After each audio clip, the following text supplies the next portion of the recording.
The fallout of the horrific earthquake impacting the Turkish and Syrian area. Just like to report on how several things are going on here. First of all, the quite relatively pathetic response in the relief effort from Western nations, and particularly Britain. There was one news report that bemoaned Britain's economic situation, that, quote unquote, despite that, they were generous enough to offer some financial and practical support in the relief effort.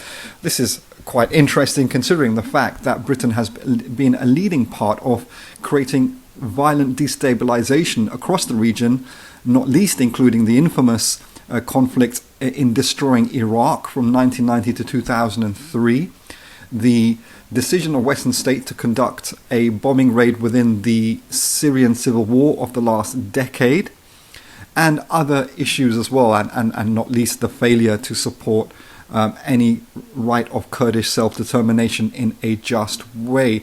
But would it be any other way considering the nature of the political economic states at play here?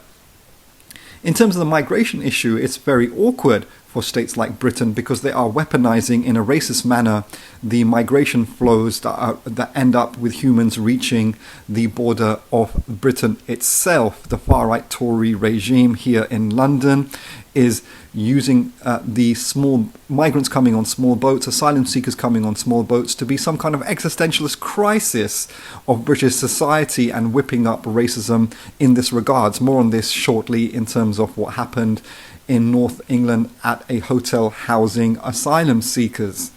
So the earthquake and the more than 5 million people made homeless in Turkey and Syria over this is only going to increase the migration flows coming into Europe and to Britain itself.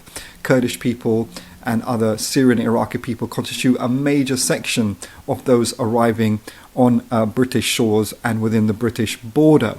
But Turkey and Lebanon, for example, have borne the brunt of the fallout of war refugees and migration of the last 10 years of civil war in Syria, and also decades previous in terms of the destabilization and the unlivable conditions increasingly in Iraq.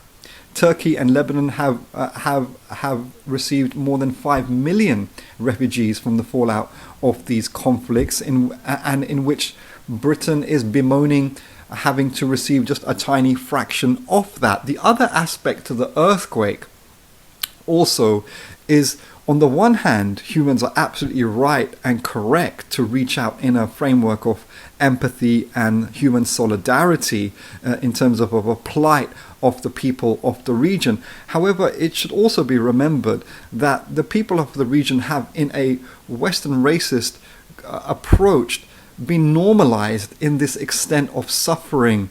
It's these brown bodies from the so-called Middle East that we've become normalized to be seeing as dead, tortured, shredded, jailed, imprisoned, drowning, etc., etc. So it's a bit of a virtual neo-colonial racist disaster tourism for everyone then to be reaching out in these really heartbreaking pictures of people losing their children, their loved ones, etc. It's a balance between really a correct ethical human solidarity and then this much more neo-colonial narcissistic social media culture of using other people's plight to somehow posture on social media. So there's different problematics